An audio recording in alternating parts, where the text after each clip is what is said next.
Pernah nggak sih Anda lagi belanja online, terus sadar kalau pengalaman belanja sekarang tuh rasanya dingin banget, kayak Anda cuma nge-scroll layar tanpa henti, dan sebenarnya Anda tuh kangen interaksi antar manusia? Iya, e-commerce sekarang kan rasanya cuma soal transaksi cepat ya. Nggak ada jiwa atau kehangatan komunikasinya sama sekali. Bener banget. Nah, coba deh Anda bayangin sebuah skenario. Di mana Anda menggabungkan efisiensi rantai pasokan logistik ala raksasa e-commerce dengan keakraban grup obrolan keluarga di WhatsApp gitu. Terus semuanya dibungkus dalam aturan kepatuhan nilai yang sangat ketat. Katakanlah pedoman halal atau syariah. Terdengar kayak, utopia e-commerce yang mustahil kan? Iya, persis. Tapi hari ini, kita bakal melakukan penelusuran mendalam ke tumpukan dokumen dari sebuah proyek startup bernama Chai Wei X Chuang Yetianxia. Atau Chuang Yetianxia, Chuang Yetianxia. Mereka ini beneran mencoba mewujudkan konsep utopis tadi. Dan sumber yang kita punya lumayan lengkap ya. Oh, sangat lengkap. Kita punya akses ke proposal awal mereka, rincian anggaran, analisis audiens, sampai ini yang paling menarik, 4 laporan audit independen yang sangat ketat. Misi kita kali ini, kita bakal membedah potensi pasarnya, misteri di balik angka pendanaannya, dan kenapa menggabungkan fitur chatting sama shopping ini bisa jadi tambang emas, atau ya malah jadi ladang ranjau regulasi. Tapi sebelum kita masuk terlalu jauh membedah anatomi proposal ini, penting buat kita meletakkan fondasi realitas dulu nih buat Anda yang mendengarkan. Sesuai dengan dokumen disclaimer internal mereka, semua yang kita bahas ini adalah investasi tahap awal yang berisiko sangat tinggi. Ya, standar startup lah ya, risiko tinggi. Betul, valuasi dari proyek ambisius kayak gini tuh selalu punya kemungkinan untuk turun sampai angka 0, jadi modal bisa lenyap sepenuhnya. Penelusuran kita ini murni untuk menganalisis mekanika konsep bisnis mereka secara objektif ya. Anda wajib banget melakukan riset mandiri sebelum mengambil keputusan finansial apapun ya. Itu pengingat yang selalu penting sih di dunia startup. Oke, mari kita bedah ini. Kita mulai dari masalah utamanya dulu. Kalau kita lihat pasar global sekarang, permintaan buat produk halal tuh lagi naik drastis banget. Sangat masif, sejalan sama pertumbuhan populasi muslim global kan? Ya, tapi masalahnya, e-commerce raksasa yang ada sekarang tuh nggak memfasilitasi kebutuhan ini secara organik. Mereka memang punya 1 atau 2 kategori khusus produk halal, tapi rasanya cuma kayak rak kecil yang dititipin di pojok supermarket gitu. Nggak ada ekosistemnya sama sekali ya? Benar, nggak terintegrasi. Ya, karena arsitektur dasar dari platform raksasa itu memang cuma didesain buat kecepatan dan volume. Mereka dibangun di atas algoritma yang memprioritaskan diskon paling gede atau konversi pembeli tercepat. Bukan buat gaya hidup berbasis nilai ya. Tepat.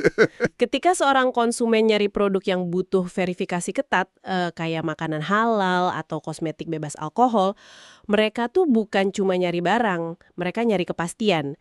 Dan e-commerce tradisional tuh nggak punya bahasa pemrograman buat kepastian semacam itu. Nah, disitulah si YTX ini masuk. Solusi mereka, kalau dilihat di atas kertas, berani banget sih. Mereka mengusulkan aplikasi dengan antarmuka ganda. Jadi Anda nggak cuma buka aplikasi buat masukin barang ke keranjang terus bayar. Tapi juga buat interaksi sosial kan? Betul! Di beranda yang sama, Anda bisa nulis ulasan panjang, diskusi bareng pengguna lain, bahkan ngobrol real-time sama penjual.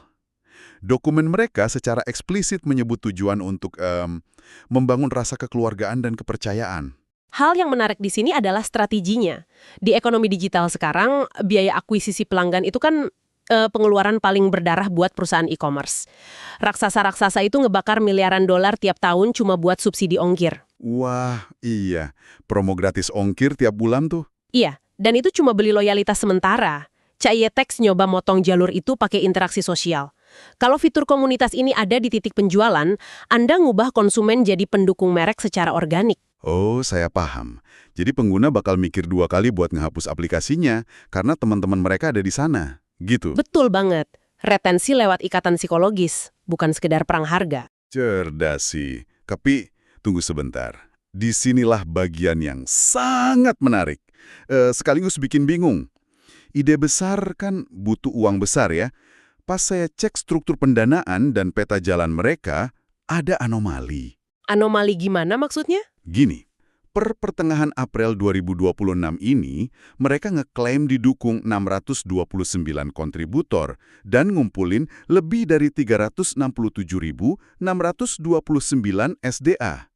Target awal mereka cuma 20.000 SDA, jadi udah jauh melampaui target. Tapi pertanyaan pertama saya, SDA ini apa sih? Ini jelas bukan dolar atau euro, kan? SDA. Kalau di konteks startup teknologi modern, apalagi yang pakai model pendanaan terdesentralisasi, SDA itu kemungkinan besar token digital spesifik atau aset kripto internal buat crowdfunding mereka. Oh, semacam token kripto yang dibikin sendiri ya? Iya, jadi mereka nggak perlu repot lewat bank tradisional yang lintas batas. Kontributor nukerin modal awal mereka sama token SDA ini yang nantinya bisa berupa saham atau hak suara di aplikasi CYTX. Masuk akal, itu ngejelasin gimana mereka dapat dukungan global dengan cepat. Terus, pembagian sahamnya tuh kaku banget. 33% buat kontributor tunai, 34% buat tim internal, 16,5% buat Sidra Holding, dan 16,5% buat pemegang SDA tadi. Pembagian yang cukup lumrah sih untuk fase awal. Iya, tapi dengerin kelanjutannya. Alokasi buat tim ini bukan sekedar rencana. Laporan itu nyebutin ada tepat 46 anggota tim, dengan catatan tidak ada lowongan tersisa. Bayangin ada CEO, CTO, 16 web developer, 16 spesialis pemasaran. Semuanya udah penuh dari hari pertama. Wow, mereka langsung pakai pembangunan paralel ya? Nggak nunggu aplikasinya jadi dulu baru nyari tim marketing? Betul. Tapi disinilah anomali yang saya maksud. Peta jalan mereka kan dibagi 5 fase tuh, masing-masing 3 bulan. Ada pengembangan konsep, platform, terus rilis. Tapi total anggaran yang tertulis untuk kelima fase ini, coba tebak berapa? Cuma $10.000. $10.000? Iya. Gimana caranya Anda bayar 16 web developer dan 16 orang marketing selama belasan bulan cuma pakai $10.000? Buat bayar listrik server 46 orang aja nggak cukup kan? Nggak bakal cukup, jelas. Terus anehnya lagi, di laporan investor, tiba-tiba mereka nyebut butuh dana operasional $2 juta. Ini gimana ceritanya dua angka yang jomplang banget ini ada di satu perusahaan? Oke, ini menarik. Kalau kita bedah pakai kacamata siklus hidup startup, ini sebenarnya menceritakan mekanisme yang wajar. Angka $10.000 itu bukan buat bayar gaji, itu murni anggaran proof of concept. Maksudnya semacam purwarupa dasar gitu? Iya, lingkungan terkendali buat muji apakah fitur chatting campur shopping ini bakal error atau enggak. Terus soal 46 orang tadi, di fase ini mereka hampir pasti dibayar pakai sweat equity atau ekuitas keringat. Oh, jadi mereka kerja gratisan dulu di awal? Betul, mereka nyumbang waktu dan keahlian, bayarannya ya porsi 3-4% saham tim atau token SDA tadi, bukan pakai uang tunai. Pantesan. Terus yang $2 juta itu buat apa? Nah, yang $2 juta di laporan investor itu blueprint buat realitas komersialnya. Setelah purwarupanya jalan, mereka butuh uang tunai buat nyewa server sungguhan, bikin keamanan siber, nyewa gudang fisik, dan ya, mulai bayar gaji standar buat tim yang 46 orang tadi. Jadi mereka memproyeksikan ROI 25% dalam 5 tahun, itu dengan asumsi mereka dapat suntikan dana $2 juta ya? Tepat sekali. Titik impas di tahun ketiga itu cuma bisa kejadian kalau si Purwarupa $10.000 tadi berhasil memikat investor besar. Masuk akal banget sekarang. Tapi gini, dana $2 juta itu bakal hangus sia-sia kalau fitur andalan mereka, yaitu kebebasan komunitas buat ngobrol, malah bikin aplikasinya diblokir regulator. Dan ini yang dibahas dalam 4 laporan audit mereka. Nah, ini dia. Jika kita hubungkan ini dengan gambaran besarnya, ini tuh risiko paling mematikan buat bisnis berbasis nilai. Ya, pedang bermata dua kan? Kalau e-commerce biasa, kesalahan terburuk Anda paling cuma pakai telat datang. Tapi kalau platform halal, satu aja kesalahan kepatuhan habis sudah reputasi Anda. Kepercayaan runtuh seketika. Mari kita perjelas siapa yang mengaudit mereka. Ini bukan firma biasa loh. Ada AAOFI yang ngatur standar keuangan syariah global. Ada SMIC yang ngatur standar halal negara-negara Islam. Terus GSO buat kawasan Teluk. GSO ngasih mereka skor awal 74 dari 100. Skor 74 tuh lumayan, fondasinya ada, tapi artinya masih banyak celah kritis yang harus segera ditutup sebelum mereka scaling. Salah satu celahnya itu di fitur obrolan tadi. Laporan AAOFI ngingetin kalau interaksi bebas ini bahaya banget. Pengguna kan bisa unggah dan komen apa aja. Gimana kalau ada yang manfaatin ini buat promosi konten haram? Nah iya, misalnya ada orang masuk ke forum ibu-ibu di CYTX, terus dia malah promosiin pinjaman online dengan bunga atau riba yang tinggi banget. Bahaya banget kan? Platformnya bisa dituduh memfasilitasi transaksi ilegal secara syariah. Coba bayangin, Anda punya bank syariah yang sistemnya udah suci banget, tapi lokasinya di tengah pasar malam. Terus Anda biarin rentenir masuk ke lobi bank dan teriak-teriak nawarin pinjaman ke nasabah Anda. Ya pasti izin bank Anda bakal dicabut sama otoritas. Analogi yang pas banget.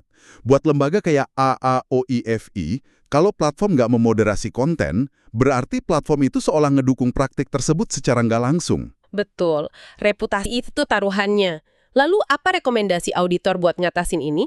Soalnya ngawasin ratusan ribu chat secara manual tuh nggak mungkin. Mereka nawarin peta jalan teknologi. Buat masalah obrolan, mereka wajib pakai filter kecerdasan buatan atau AI. AI ini bakal memindai setiap unggahan secara real time. Jadi nggak cuma nyaring kata kasar, tapi mendeteksi pola transaksi finansial yang dilarang. Oh, keren. Terus ditandai buat ditinjau sama kurator manusia ya? Iya, itu untuk sisi obrolannya. Tapi laporan SMIC juga nemuin resiko di produk fisiknya. Gimana caranya platform ini mastiin kalau daging sapi yang dilabeli halal sama penjual itu beneran punya sertifikasi yang sah? Dan nggak terkontaminasi di jalan kan? SMIC pasti merekomendasikan blockchain untuk ini. Betul banget. Teknologi blockchain direkomendasikan buat transparansi rantai pasokan. Ini penting banget. Blockchain itu kan dasarnya buku besar digital yang datanya saling terkunci. Begitu dicatat, nggak bisa diubah atau dipalsukan. Coba deh, gimana mekanisme kasarnya buat pembeli? Biar gampang dibayangin. Oke, bayangin Anda beli daging sapi tadi ya.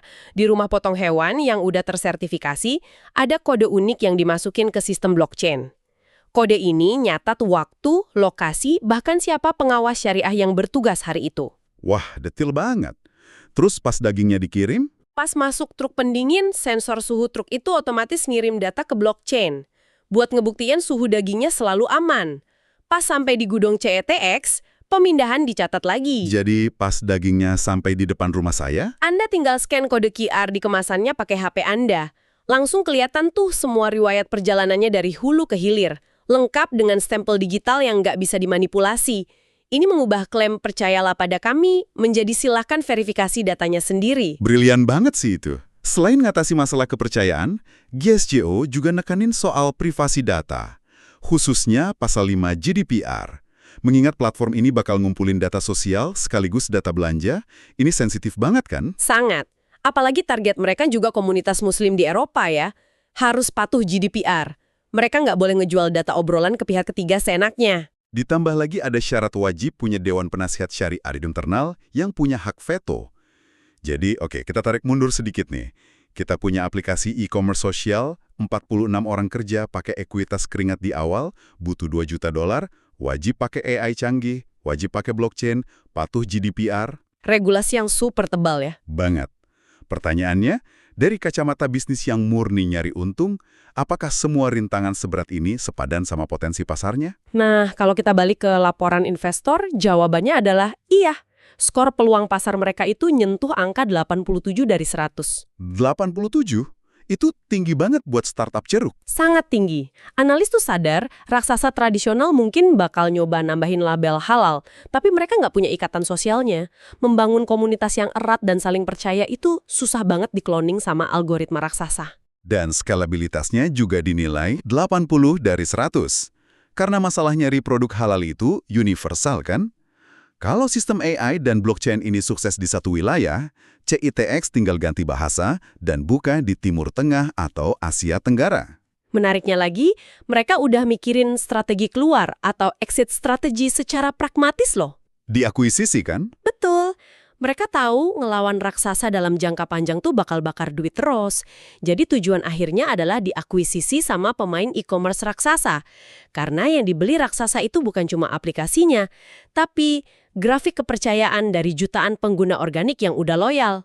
Atau opsi merger dan IPO ya, kalau kondisi ekonomi lagi bagus. Iya, ini nunjukin kalau mereka bukan lagi bikin proyek amal. Ini murni kendaraan bisnis yang didesain buat profitabilitas bagi pemegang token SDA tadi. Jadi, apa arti dari semua ini? Kenapa Anda, Terlepas dari apakah Anda peduli dengan produk halal atau enggak, harus peduli sama studi kasus CYTX ini. Ini memunculkan satu pertanyaan penting soal arah industri e-commerce kita. Betul, karena ini adalah cetak biru masa depan e-commerce. Konsumen tuh mulai capek dengan lautan produk tanpa wajah.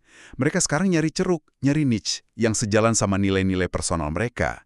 Entah itu kelestarian lingkungan, etika tenaga kerja, atau ya kepatuhan religius. Kesuksesan model bisnis kayak gini bakal membuktikan bahwa masa depan retail itu bukan soal siapa yang punya katalog barang paling banyak, tapi siapa yang bisa bikin konsumen merasa nilai hidupnya divalidasi dan aman. Tentunya, semua konsep brilian ini tetap balik lagi ke kemampuan tim teknisnya untuk mengeksekusi sistem yang luar biasa rumit itu. Betul, eksekusi selalu jadi kuncinya. Nah, sebagai penutup sesi diskusi panjang ini, ada satu pemikiran provokatif yang pengen saya titipkan buat Anda. Kalau platform semacam CYTX ini nantinya benar-benar berhasil ngebangun kepercayaan lewat integrasi komunitas dan verifikasi mutlak pakai blockchain? Tanpa ada ruang buat penipuan? Iya. Pertanyaannya, apakah platform e-commerce raksasa tradisional yang rasanya tanpa jiwa itu akhirnya bakal pelan-pelan jadi usang dan ditinggalkan oleh generasi masa depan? Wah, itu sebuah pergeseran ekspektasi konsumen yang rasanya memang udah mulai kerasa riaknya sih dari sekarang. Betul sekali. Teruslah mencari perspektif baru di balik layar ekonomi kita, karena mengeksplorasi ide-ide baru tuh cara terbaik buat tahu kemana arah dunia ini bergerak. Terima kasih buat Anda yang udah nemenin kami membedah dokumen-dokumen ini. Sampai jumpa di penelusuran mendalam kita berikutnya.